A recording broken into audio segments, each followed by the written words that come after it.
Hollywood is one hell of a strange industry where talent and general logic only sometimes prevail, and careers are often shaped by the whims of wildly eccentric, if we're being kind, executives. It's an absolute bubble of a business completely removed from the everyday, enough that cast and crew members end up experiencing some seriously surreal and heightened things both on and off movie sets. And just when you think you've heard all the crazy stories whispered around Hollywood, here comes another 10 to make your brain hurt just a little bit. So with that in mind, I'm Ellie with What Culture, here with 10 insane movie facts nobody believes. Number 10. Pierce Brosnan's James Bond contract prevented him from wearing a tuxedo in other movies. Here's something that sounds like it's pure internet urban legend, and yet it's absolutely true. When Pierce Brosnan signed on to play James Bond in GoldenEye and beyond, the contract included a stipulation which dictated that he couldn't wear a tuxedo in other films while still starring as 007, presumably for fear of diluting the Bond branding. The situation became tricky for Brosnan then when he signed up to appear in the 1999 remake of The Thomas Crown Affair, where a sequence required his titular billionaire to wear a tuxedo to a fancy black tie dinner. Yet, as director John McTiernan explained on the film's DVD commentary, they were able to circumvent the issue by unbuttoning his shirt and leaving his bow tie untied around his neck. What a palaver. Number 9. Titanic cost more to make than the actual ship. Everybody knows that Titanic was one hell of an expensive movie. The most expensive at the time of its 1997 production, in fact, costing an immense $200 million. And to put that into full mind-melting perspective, Titanic's production budget was higher than the actual inflation-adjusted cost of the real Titanic vessel itself. Construction of the 52,310-ton ship cost $7.5 million in 1912 dollars, which adjusted to $1997 tops out at around $120 million, less than two-thirds of James Cameron's blockbuster epic. While a movie production is a hugely multifaceted enterprise requiring hundreds, even thousands of people working for years in concert, it's easy to assume that the physical manpower required to build what was at the time the world's largest ship would have made it far more pricey. Number 8. Tony Stark declaring he was Iron Man was totally unscripted. There have been plenty of improvised moments across the 30-plus MCU movies, but with the way these films are plotted, there isn't exactly much scope to radically change direction on the day story-wise.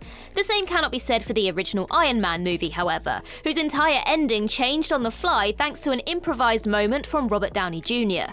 If you remember back to that first flick, it ends with a press conference from Tony Stark. He's supposed to deny his involvement with Iron Man, but instead ends up going in the opposite direction, declaring, "I am Iron Man," to the world as the movie cuts to black. At the time, it was an audacious way to end a film, especially considering secret identities were all the rage back then. Even better, as confirmed in a report from IndieWire, this was an ad-lib on the day from Downey Jr., one that impressed producer Kevin Feige so much he decided to change the entire ending, and in turn the trajectory of the character's story across the whole MCU. Number 7. Legolas only says 5 words to Frodo in the entire Lord of the Rings trilogy.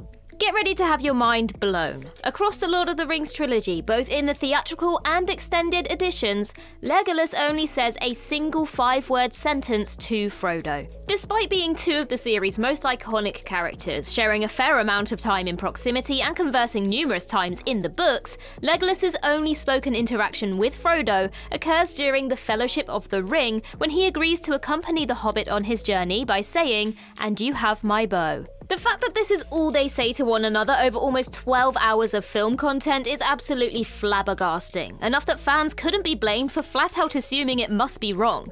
But alas, it's entirely true, and even prompted the hilarious fan theory that Frodo actually forgot Legolas's name when the Fellowship reunited at the end of the trilogy, given that he doesn't actually speak the elf's name aloud. Number 6. Arnold Schwarzenegger made more money from Twins than any other movie. It's no secret that old Arnie has commanded some seriously hefty paydays for the biggest roles of his career, and if you assumed the eye-watering $30 million he received for Terminator 3: Rise of the Machines was the peak, you're actually wrong. Believe it or not, Arnie's biggest financial haul wasn't for one of his action flicks, but a PG-rated comedy, Twins to be precise. When the 1988 buddy comedy was first being assembled, Arnie hadn't yet starred in a major studio comedy, and in order to quell Universal's fears over handing him a massive paycheck for a potentially miserly return, he agreed to forego his salary entirely in exchange for back-end profit points. And so, when Twins was a stonking success both at the box office and on home video, Arnie went on to rake in $35 million, the biggest payday of his entire career. He has since called the gamble one of the best decisions of his entire life, in turn encouraging him to try his hand at a variety of comedy roles, many of which turned out to be box office hits. Number 5. Steven Spielberg completed his college degree by using Schindler's List as an assignment. Steven Spielberg is nothing if not a testament to the potential of the college dropout, given that he quit his higher education in 1968 in order to direct TV for Universal, and eventually this led to, well, his entire career. Yet, in an amusing twist, Spielberg actually finally completed his abandoned BA in film and video production in 2002, returning to his decades-deferred degree at Cal State Long Beach to complete the outstanding assignments. Though Spielberg didn't sit in on conventional classes, he completed all required tasks remotely, including writing essays and, most importantly, a practical assignment to complete a polished film running at least 12 minutes in length. Spielberg had a bit of an advantage over his classmates here though, submitting his 1993 Holocaust drama Schindler's List, which, remember, won 7 Oscars including Best Picture and Best Director. While Spielberg's identity was kept secret during the 2 semesters it took for him to complete his degree, the veil was finally dropped upon graduation, which he attended alongside 6,000 other students. Can you imagine graduating and being stood next to Steven Spielberg? Number 4. Zac Efron's singing voice was dubbed in the first High School Musical. High School Musical is the film that put Zac Efron on the map, endearing him to an entire generation of teenagers and quickly creating a springboard for him to become a megastar in his own right. It is impressive, however, when you consider the first movie's big secret. Almost none of the singing performed by his character Troy Bolton was actually carried out by Efron himself. I know, it broke my teenage heart as well. I've never trusted since. Due to the part of Troy being written for a tenor but Efron being a baritone, the decision was made to have another singer who auditioned for the part, Drew Seeley, provide the vocals, while Efron would simply lip-sync over them during shooting. Ultimately, Efron's singing voice can only be heard for a few lines in the songs Start of Something New and Breaking Free. However, according to a report from Teen Vogue back in 2017, Efron demanded to use his own singing voice in the second film and beyond, as proof beyond any doubt that he had all the chops necessary to play the part. Number 3. The Wolf of Wall Street was financed with stolen money. Look up irony in the dictionary and you'll simply find a news article detailing that Martin Scorsese's epic Oscar-nominated opus on material greed, The Wolf of Wall Street, was itself financed with ill-gotten funds. In 2015, the film's production company Red Granite Pictures was implicated in the 1MDB scandal, revealing that producer Reza Aziz stole from the Malaysian Sovereign Wealth Fund in order to bankroll the movie's $100 million budget. Effectively, The Wolf of Wall Street was used to launder money, resulting in Red Granite paying $60 million to the US government to settle the matter, while the film's central figure, Jordan Belfort, played by Leonardo DiCaprio in the film, sued the company for $300 million. It's one of those stranger-than-fiction stories that's just too ridiculous not to be true, even though it absolutely sounds like something you'd expect to see in, well, a Scorsese crime movie. Number 2. Peter Dinklage is older than Warwick Davis.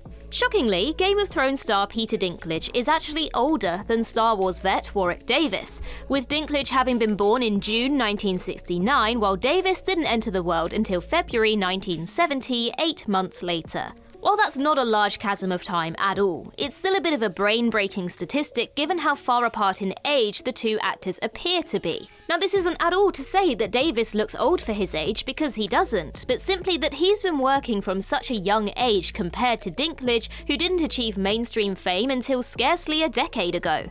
Indeed, Davis was just 11 years of age when he played Ewok Wicket in Star Wars Return of the Jedi in 1983, since which he's enjoyed a long career as an actor, appearing in fantasy classic Willow, the Leprechaun horror franchise, the Harry Potter movies, and many more.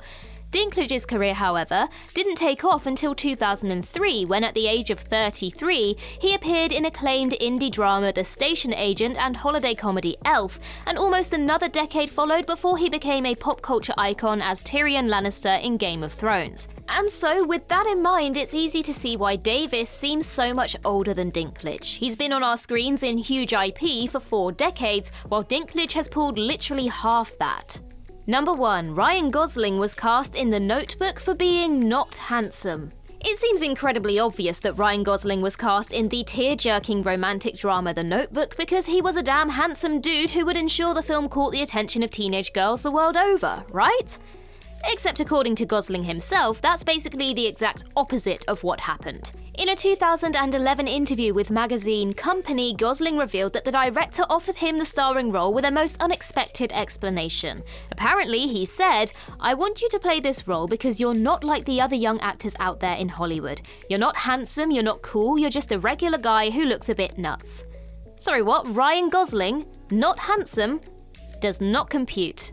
And that concludes our list. Let us know your thoughts in the comments down below, and while you're there, don't forget to like and subscribe and tap that notification bell. Also, head over to Twitter and follow us there, and I can be found across various social medias just by searching Ellie Littlechild. I've been Ellie with What Culture. I hope you have a magical day, and I'll see you real soon.